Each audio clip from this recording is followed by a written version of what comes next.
7 news 24 में आप सभी का स्वागत है। जैसे कि आप सभी को पता है, चिराग अली कब्रिस्तान ट्रस्ट, इसके बारे में बहुत सारी न्यूज़ें आई हुई है, बहुत सारे खबरें आई हुई है, बहुत सारी बातें चल रही हैं सोलापुर ही नहीं पूरे महाराष्ट्र में। तो आज हम सोलापुर बकर कसाब जमीयत के सदर जब्बार माशावड़कर साहब हमारे साथ हैं। उनसे हम जानते हैं कि एक्चुअल क्या हकीकत है, क्या चल रहा है चिराग अली कब्रिस्तान ट्रस्ट में। आइए, हमारे साथ मौजूद है सोलापुर बकर कसाब जमीयत के सदर अब्दुल जब्बार माशावड़कर साहब।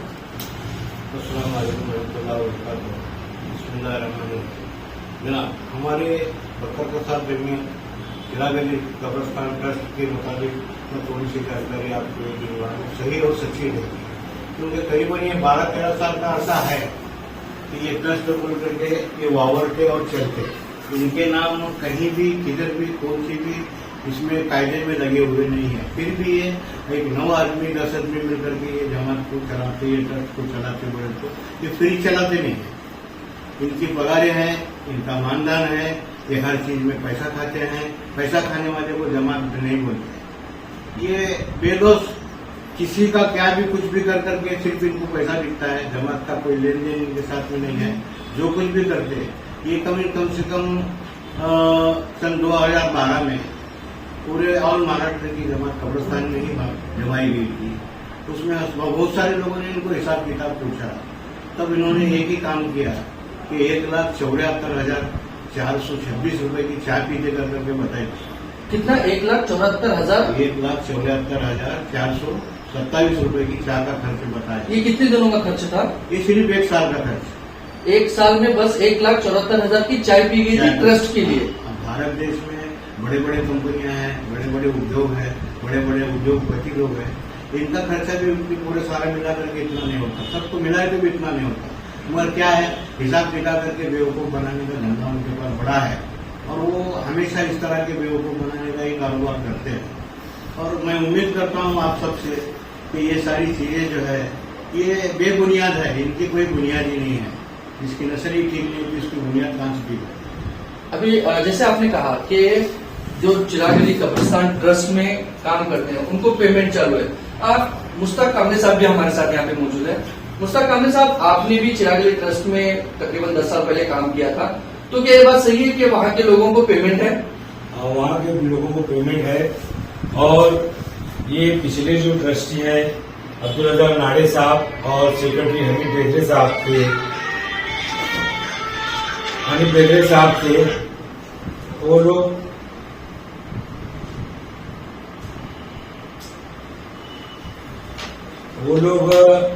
हमारे जो है हनीफ बेदरे साहब जो है सेक्रेटरी थे वहां पर, कि उन्होंने इन लोगों को लिस्ट बनाकर दी कि भाई वो ये लोग को इतनी पगार होना चाहिए, ये लोगों को इतनी पगार होना चाहिए। मैं भी था और वहां पर जो है सब फ्रॉड चीजें चल रहे थे। मैं भी 6 महीने उनके साथ काम कर चुका हूं और वहां पर जो है फ्रॉड चीजें चल रहे थे। फ्रॉड मतलब जो है फ्रॉड यानी किस तरह का फ्रॉड हो रहा था वहाँ पर? यानी जो भ्रष्टाचार हो रहा था, किस तरह का भ्रष्टाचार हो रहा था? हमारे 2-4 दीनी इदारे हैं, एक मक्का मस्जिद है, एक सुल्तानिया मस्जिद है। वहाँ की बालू यहाँ जाती थी, वहाँ की गाड़ी यहाँ जाती थी। मैं उन लोगों से सवाल पूछा कि भाई ऐसा क्यों हो रहा है, वहाँ का ऐसा मस्जिद का ऐसा मस्जिद में लिया जाए और चिराग अली ट्रस्ट का ऐसा चिराग अली ट्रस्ट में लिया जाए। तो हनीफ बेदरे साहब ने उनके ट्रस्टी होते ही उन्होंने तकरार की और 5-6 जिम्मेदार जो है 5-6 जिम्मेदार इनकी सिग्नेचर लेने के बाद इन लोगों को जो है पगार ठहराई और वक्फ की जमीन पर पगार लेते हैं। और दूसरी बात जो है, हम जो चिराग अली जो प्रॉपर्टी पर जो काम करने का, जो इदारे बनाने था, हमें कि हॉस्पिटल बनाना था और कॉलेजेस बनाने थे और शादी हॉल बनाने थे, ऐसी कोई चीजें थे। तो इन्होंने बिल्डिंग बनाकर जो वक्फ बोर्ड के साथ परमिशन ली, वो एनओसी बोगस लाकर वो परमिशन लेने के बाद जबकि ये जो फ्लैट्स अपार्टमेंट वगैरह जो है ये लीज पर देने के थे, इन्होंने खरीदी बिक्री किया। हमारे पास अवेलेबल पूरे डॉक्यूमेंट्स हैं कि ये लोग कितना फ्रॉड कर चुके हैं। हम वक्फ बोर्ड में वजाद मिर्जा साहब, इम्तियाज जलील साहब और फौजिया बेगम साहब और हमारे सीओ साहब को जो है पूरा गट्टा दे चुके हैं, जबकि ये लोग पूरा फ्रॉड कर चुके हैं। और अल्हम्दुलिल्लाह हमारे वजाद मिर्जा साहब देखो, ये लोग दाढ़ी रखे हुए हैं, हाजी नमाजी है कहते हैं, जबकि अल्लाह ताला के जबकि सब कुछ जानते हैं। वजाद मिर्जा साहब उम्रा को जा करने के बाद हमारा जो तफसीलन पूरी जो बोगस का हम कोई ये झूठी बात नहीं कर रहे हैं, बल्कि जो कागज में जो फ्रॉड किए हैं ये लोग, एनओसी में फ्रॉड, और वो जो भी पेपर से आते हैं उसमें फ्रॉड, और ना महानगर पालिका इन्होंने परमिशन दी है।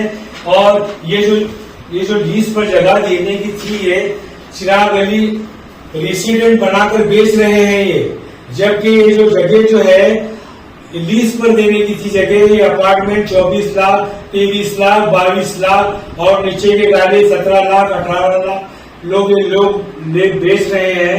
हमको पूरे वक्फ बोर्ड में पूरा एप्लीकेंट दिए हुए हैं। हमको सब वक्फ बोर्ड और वक्फ के जो लोग काम कर रहे हैं उनसे उम्मीद है कि ये चीज पर ख्याल दे, और क्लोज फॉर ऑर्डर निकला है और वो ऑर्डर लाकर हमारी कमेटी को पेश करें। हम उनसे इल्तिजा करते हैं। अभी जैसे मुश्ताक कामले साहब ने कहा कि वहां पे जो चिराग अली कब्रिस्तान ट्रस्ट है, वहां के जो भी ट्रस्टी हैं उनको पेमेंट मिलती है।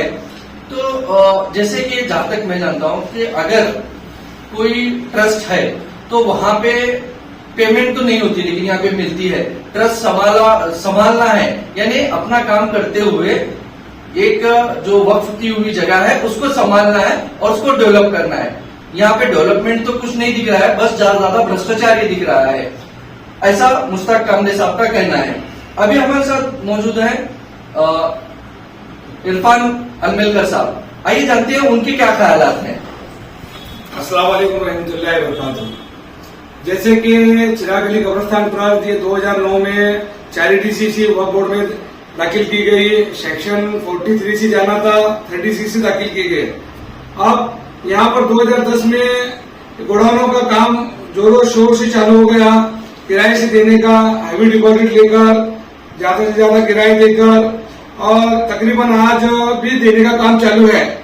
2023 तक इतना काम बढ़ गया है कि अभी तक के देखने जाएंगे सर्वे के हिसाब से, तो हम हमेशा सर्वे करते रहते चिराग अली का, तो 600 गोडाउन और कारखाने वहां पर बने हुए हैं।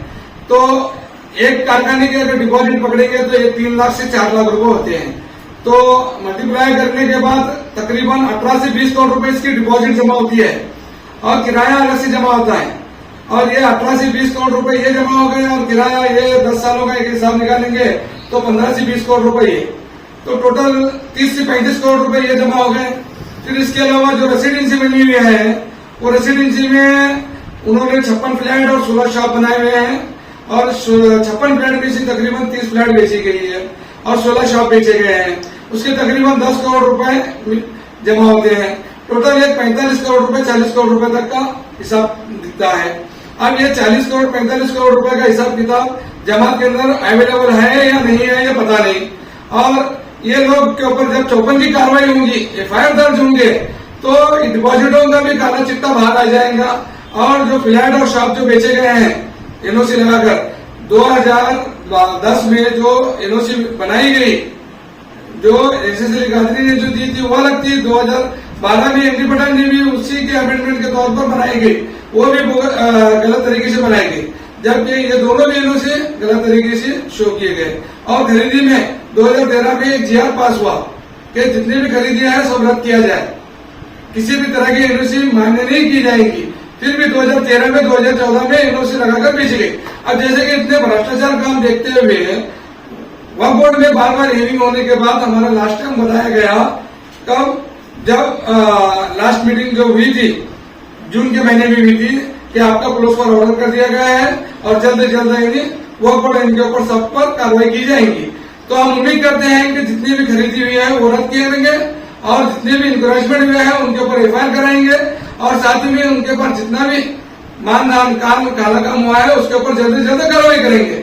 अब 2023 चालू है, मई का महीना है, करीब 1 साल होने जा रहा है, क्लोज फॉर ऑर्डर का ऑर्डर अभी तक नहीं मिला।